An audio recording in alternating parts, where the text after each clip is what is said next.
Baik, kami dari kelompok 4 DPT akan mempresentasikan hasil diskusi kami mengenai teknik pengendalian hama.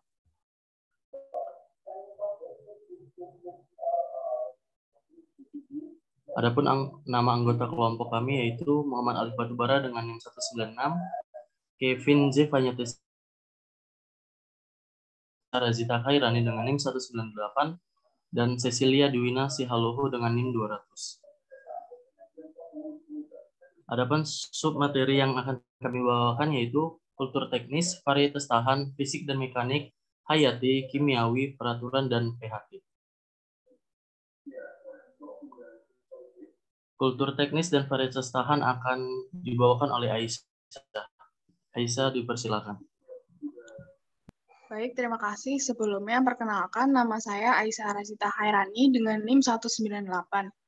Pada kesempatan kali ini, saya akan menyampaikan tentang kultur teknis. Kultur teknis yaitu pengendalian hama dengan cara mengelola lingkungan tanaman agar kurang cocok bagi kehidupan dan perkembangbiakan hama. Kultur teknis terdapat beberapa cara. Yang pertama ada sanitasi. Sanitasi yaitu membersihkan lahan pertanaman dari berbagai sisa tanaman atau limbah dan rumput liar. Contohnya ada membersihkan singgang padi, membersihkan tunggul tanaman padi, dan membersihkan buah-buahan yang terserang lalat. Yang kedua ada pengolahan tanah. Hama kan banyak tumbuh di tanah, jadi jika tanah dikelola dengan baik, maka hama-hama tersebut akan terbunuh atau perkembangannya terhambat. Lalu ada pengelolaan air. Pengelolaan air yang baik dan teratur dapat menekan perkembangan hama. Pengelolaan air ini berhubungan dengan pengaturan waktu tanam. Contohnya, ada pengenangan sawah dalam beberapa hari yang dapat mematikan larva penggerek padi. Lalu ada pengeringan sawah selama 7-10 hari yang dapat mengendalikan hama putih. Next. Lalu ada rotasi tanaman. Pergiliran rotasi tanaman ini dapat memutus siklus hama. Selanjutnya ada penanaman serempak. Penanaman serempak dilakukan untuk memperpendek masa ketersediaan makanan bagi hama. Lalu ada pengaturan jarak tanam. Pengaturan jarak tanam ini berpengaruh terhadap iklim mikro di sekitar tanaman. Maksudnya, bila jarak tanaman rapat, lingkungan sekitar tanaman menjadi lembab. Sedangkan bila jarak tanaman terlalu renggang, lingkungan di sekitar tanaman akan mudah kering. Contohnya pada hama wereng, batang padi mempunyai sifat, contohnya pada wereng memiliki sifat yang tidak suka cahaya. Jadi tanaman padi harus ditanam dengan renggang agar wereng tidak suka pada tanaman padi. Lalu ada sistem tumpang sari. Hama memiliki inang yang berbeda-beda.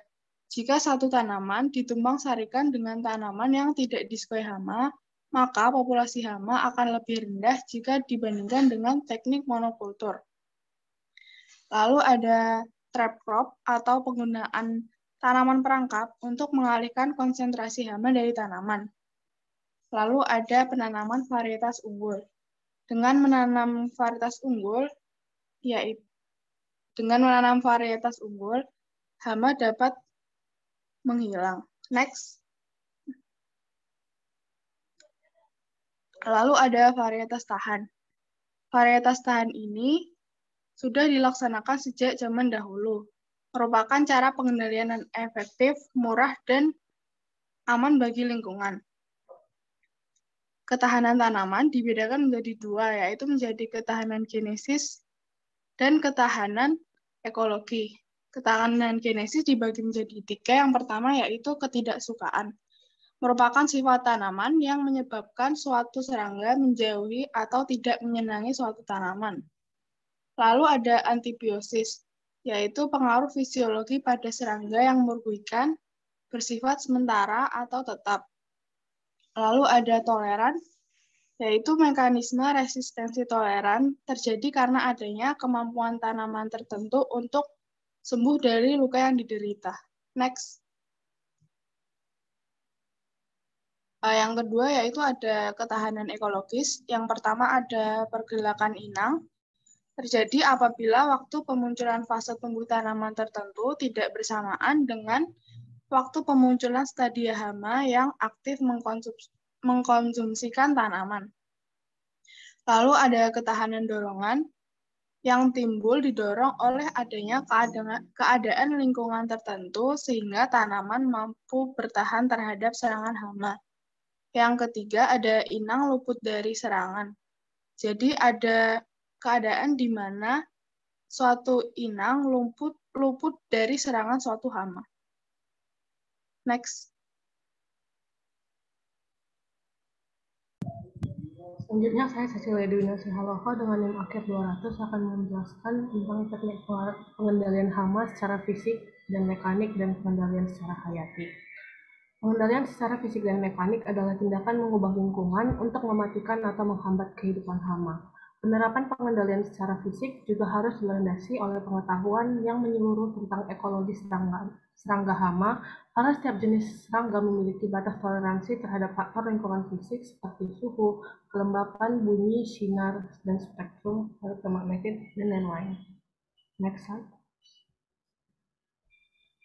Pengendalian fisik adalah tindakan yang dilakukan dengan tujuan secara langsung dan tidak langsung dengan cara mematikan hama untuk mengurangi populasi hama, mengganggu aktivitas fisiologi hama yang normal, dan mengubah lingkungan fisik menjadi kurang sesuai bagi lingkungan dan perkembangan hama.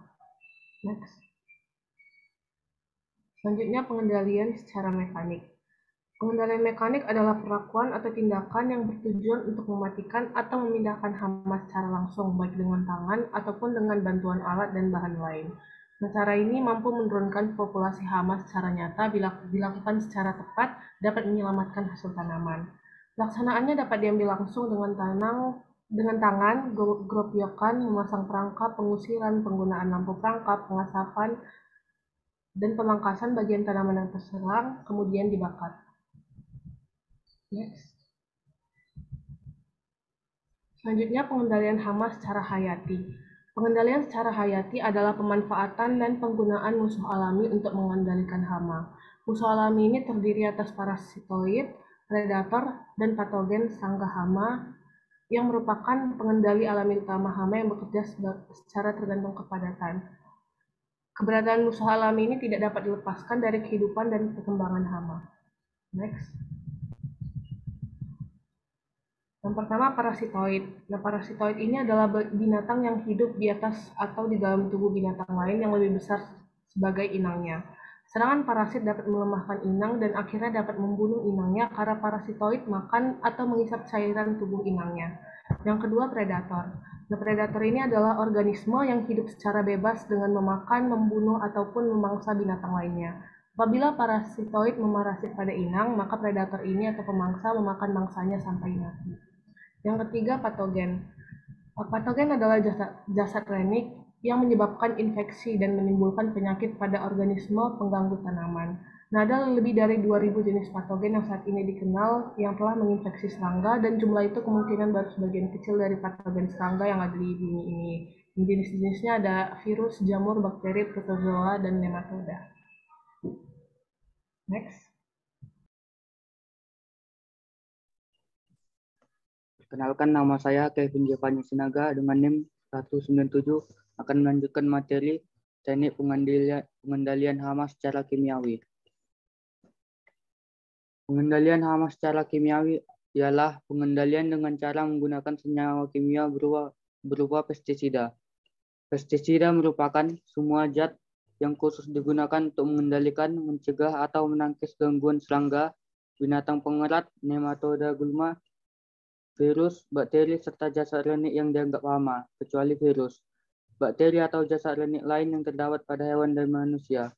Atau pestisida merupakan semua zat atau campuran zat yang digunakan untuk mengatur pertumbuhan atau mengeringkan tanaman.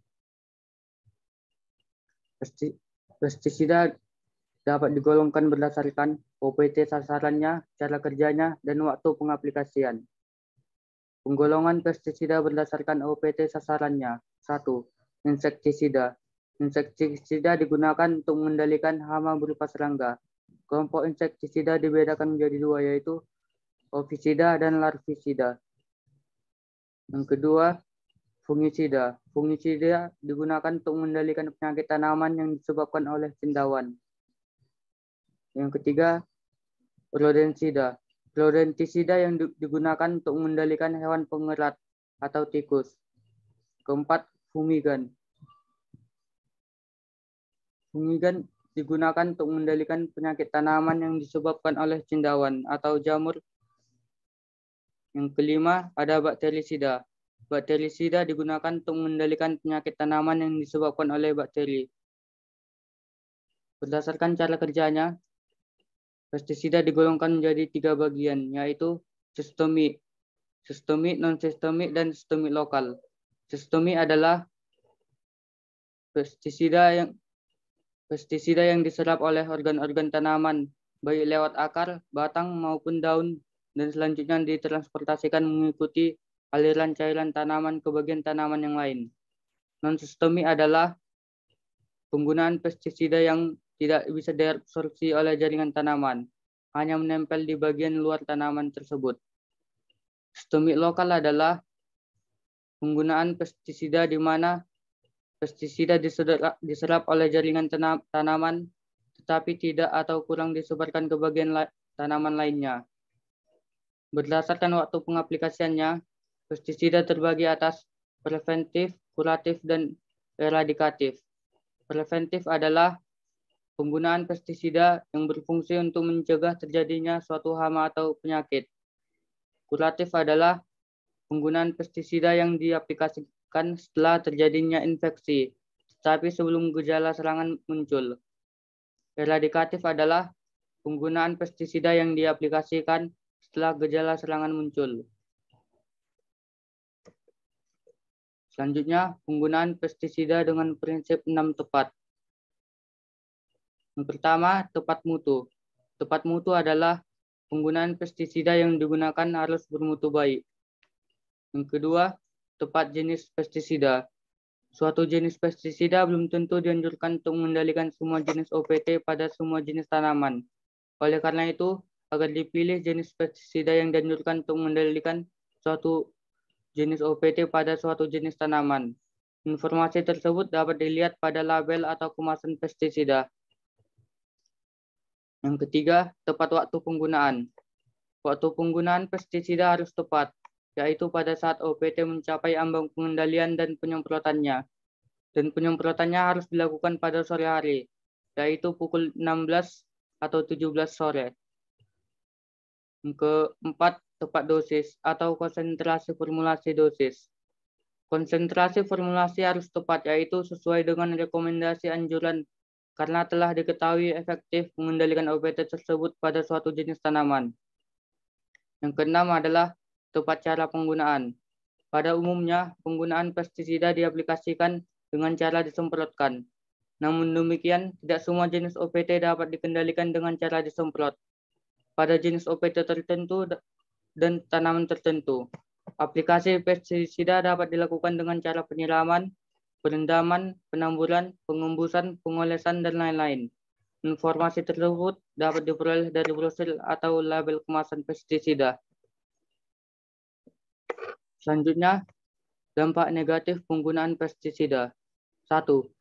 Menurunkan kesuburan tanah dan mencemari air. Bahan kimia hampir tidak akan terurai dalam tanah ataupun air. Bahan kimia yang terserap tanaman dan sisa tanaman yang diuraikan oleh mikroba tanah pun masih akan meninggalkan sisa zat kimia dalam tanah.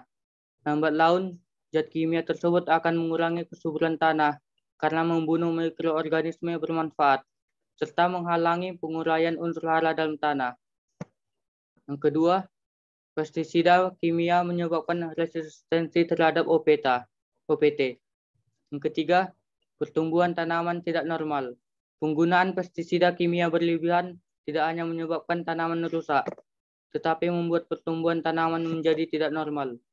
Yang keempat, pestisida kimia meninggalkan residu pada tanaman. Pestisida jenis insektisida dan fungisida sistemik biasanya mengandung bahan kimia sistemik yang mudah terserap oleh tanaman dan disalurkan ke seluruh bagian tanaman untuk melindungi setiap bagian tanaman. Adapun sisa pestisida kimia ini masih akan tertinggal dalam jangka waktu yang lama di dalam tanaman, hingga masa panen pun tiba. Bahkan, jika residu pestisida masih menempel di buah atau sayuran ketika dikonsumsi, maka akan membahayakan kesehatan manusia. Selanjutnya, pengendalian hama dengan peraturan.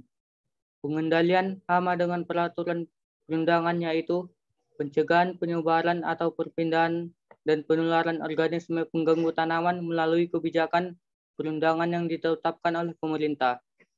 Dasar hukum pencegahan dengan peraturan adalah sebagai berikut. 1. Undang-Undang Nomor 16 Tahun 1992 tentang karantina hewan, ikan, dan tumbuhan. Yang kedua, PP Nomor 6 Tahun 1995 tentang perlindungan tanaman. Yang ketiga, PP Nomor 14 Tahun 2000 tentang karantina tumbuhan. Contoh pengendalian hama dengan peraturan adalah pelarangan pengiriman benih kentang dari daerah yang terkena serangan hama nematoda sista kentang ke daerah lain yang belum terserang.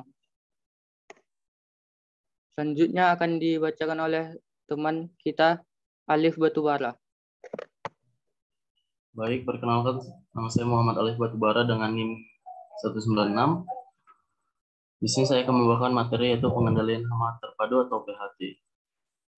Pengendalian hama terpadu atau PHT ialah suatu konsepsi atau cara mengenai pengendalian organisme pengganggu tanaman atau OPT dengan pendekatan ekologi yang bersifat multidisiplin untuk mengelola populasi hama dan penyakit dengan memanfaatkan beragam taktik pengendalian yang kompatibel dalam suatu kesatuan koordinasi pengelolaan.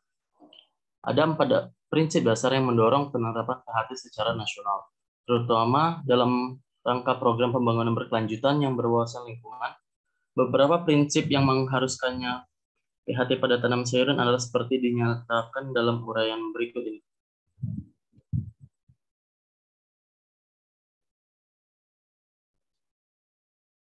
Empat prinsip dasar PHT. Yang pertama ialah budidaya tanaman sehat. Budidaya tanaman yang sehat dan kuat menjadi bagian penting dalam program pengendalian hama dan penyakit. Tanaman yang sehat akan mampu bertahan terhadap serangan hama dan penyakit dan lebih cepat mengatasi kerusakan akibat serangan hama dan penyakit tersebut. Yang kedua ialah pemanfaatan musuh alami. Dengan adanya musuh alami yang mampu menekan populasi hama, diharapkan di dalam agroekosistem terjadi keseimbangan populasi antara hama dengan musuh alaminya, sehingga populasi hama tidak melampaui ambang toleransi tanaman. Yang ketiga ialah pengamatan rutin. Untuk dapat mengikuti perkembangan populasi hama dan musuh alaminya, serta untuk mengetahui kondisi tanaman, harus dilakukan pengamatan secara rutin. Informasi yang diperoleh digunakan sebagai dasar tindakan yang akan dilakukan selanjutnya. Yang keempat ialah petani sebagai ahli PHT. Penerapan PHT harus disesuaikan dengan keadaan ekosistem setempat. Rekomendasi PHT hendaknya dikembangkan oleh petani sendiri agar petani mampu menerapkan PHT. Diperlukan usaha pemasyarakatan PHT melalui pelatihan baik secara formal maupun informal. Dan tambahan, unsur dasar dan juga komponen PHT. Unsur dasar PHT ialah pengendalian alami, pengambilan sampel, aras ekonomi, dan yang terakhir ialah ekologi dan biologi.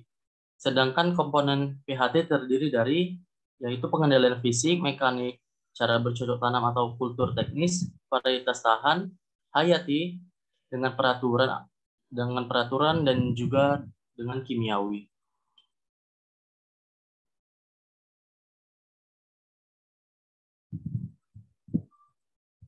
Next. Baik, sekian dari presentasi kelompok kami. Lebih kurang mohon maaf. Terima kasih.